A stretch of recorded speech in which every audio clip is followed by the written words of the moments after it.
Hello friends, welcome back. मैं हूं संजय और आप देख रहे हैं family health care YouTube channel. दोस्तों, आज के इस वीडियो के अंदर हम लोग बात करेंगे, आप लोगों के काफी सारे कमेंट आए हुए हैं जिस पर यानी कफ को बैलेंस करने के लिए हमें क्या करना चाहिए और कफ की प्रॉब्लम्स के इलाज के लिए हमें क्या करना चाहिए। कफ की अगर प्रॉब्लम हो गई है तो क्या क्या लक्षण आते हैं और कफ की वजह से क्या क्या प्रॉब्लम्स आती है, कौन कौन सी बीमारियां होती हैं, उसके बारे में हम लोग इस वीडियो के अंदर बात करेंगे। समय को ना गवाते हुए बहुत जल्द से जल्द चलते अपने टॉपिक पर। उससे पहले अगर आप इस चैनल पर नए हैं तो अपने चैनल को सब्सक्राइब कीजिए और सब्सक्राइब होते बेल आइकन पर क्लिक करना ना भूलें ताकि जब भी मैं नई वीडियो अपलोड करूं उसकी इन्फॉर्मेशन आपको मिलती रहे, क्योंकि मैं इस टाइप की बहुत सारी वीडियोस लेकर के आने वाला हूं जो आपके हेल्थ से रिलेटेड होगी, जो आपके जीवन को बिल्कुल सुख में, स्वस्थ और खुशहाल बनाने में मदद करेगी। तो चलिए दोस्तों, हम चलते हैं अपने मेन टॉपिक पर। तो आज के टॉपिक में है कफ को बैलेंस करने के लिए हमें क्या करना चाहिए। तो सबसे पहले हम बात कर लेते हैं कि कफ अगर बिगड़ता है, कफ अगर असंतुलित होता है, कहने का मतलब, तो आपको कौन कौन सी बीमारियां जो है ग्रसित करेंगी, कौन कौन सी प्रॉब्लम्स होती हैं। तो सबसे बड़ी प्रॉब्लम, अगर कफ बिगड़ता है, कफ बढ़ता है, तो आपको मोटापा यानी वजन बढ़ना, ये सबसे बड़ी प्रॉब्लम आती है। उसके बाद जो है थायराइड की प्रॉब्लम्स आती है। अगर आपका कफ बिगड़ रहा है तो कफ की प्रॉब्लम हो रही है तो सर्दी, जुकाम, नजला, नाक से पानी आना, किसी भी प्रकार की एलर्जीज वगैरह आपको जल्दी होगी अगर कफ की प्रॉब्लम है, अगर कफ बढ़ रहा है तो। खांसी, बलगम वाली खांसी, इस टाइप की प्रॉब्लम होती है अगर कफ बिगड़ता है तो। आंखों में मोतियाबिंद, आंखों का लाल होना, आंखों में जल्द से जल्द अंधेरा छा जाना, आंखों से रिलेटेड बहुत सारी प्रॉब्लम्स आना, अगर कफ बिगड़ता है तो प्रॉब्लम आती है। कान बहना, कान से सुनाई नहीं देना, ये सारी प्रॉब्लम आती है अगर कफ बिगड़ता है तो। डार्क सर्किल, आंखों के नीचे काला घेरा जो आता है, ये भी कफ की ही प्रॉब्लम है। किल मुहासे, पिंपल्स जिनके बहुत ज्यादा होते हैं उनको कफ की प्रॉब्लम होती है, यानी कफ बिगड़ा हुआ रहता है, कफ जो है असंतुलित रहता है उनका। कहने का मतलब, इस छाती से रिलेटेड, छाती से लेकर के और ऊपर तक जितने भी रोग हो सकते हैं वो सारे के सारे कफ के असंतुलित होने की वजह से होते हैं। तो आप कफ को संतुलित कर लें। आयुर्वेद में बहुत ही छोटा, बहुत ही आसान तरीका बताया गया है जिससे आप कफ को बिल्कुल संतुलित कर सकते हैं। कफ के लिए सबसे बेहतर संतुलित करने का जो औषधि के रूप में, चूंकि औषधि नहीं है, ये आपके खान पान का है, जिसको बताया गया है आयुर्वेद में, वो है गुड़। ये कफ को संतुलित करने में बहुत ही ज्यादा मदद करता है। आप जब भी भोजन करते हैं, भोजन के बाद आपको जो है गुड़ का सेवन करना चाहिए। रात में खाते हैं तब भी आपको गुड़ का सेवन करना चाहिए। अगर दूध पीते हैं तो उसमें गुड़ का सेवन करना चाहिए।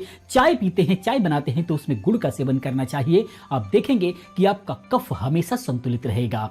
उसके बाद आप शहद का सेवन कर सकते हैं, ये कफ को संतुलित करने में बहुत ही जबरदस्त मदद करता है। उसके बाद सोंठ नंबर 1 पर है। सोंठ, अदरक को सुखा करके सोंठ बनता है, और जैसे कि आयुर्वेद मानता है कि अदरक को जब हम सुखा देते हैं तो वो 100 गुना उसके अंदर और ज्यादा जो है पावर आ जाता है। इसीलिए कहीं ना कहीं अदरक से बहुत ही ज्यादा पावरफुल सोंठ होता है। तो आप सोंठ को जो है आप अपने खान पान में यूज कर सकते हैं। आप चाहें तो अपने दाल में थोड़ा यूज कर सकते हैं, चाहे तो आप उसका काढ़ा बना करके पी सकते हैं। इस टाइप से किसी भी प्रकार से सोंठ जो है उसको थोड़ा सा जो है आप मुंह में रख करके चबा भी सकते हैं। जबरदस्त है इसका असर, बहुत ही अच्छा जो है इसमें फायदा आपको करता है सोंठ। और उसके बाद जो है देसी पान, ये बहुत ही कफ को खत्म करने वाला एक बहुत ही अच्छा औषधि माना गया है, जो बिल्कुल गहरे रंग का छोटा छोटा पत्ता होता है पान का। देसी पान बहुत ही अच्छा कफ को खत्म करने वाला, कफ को बैलेंस करने वाला है। आप इसको कैसे खाएं? आप इसमें चाहें तो पान और शहद और थोड़ा सा सोंठ उसके अंदर मिला करके आप इसको खा सकते हैं। बहुत ही जल्द आपको जो है कफ में राहत मिलेगी।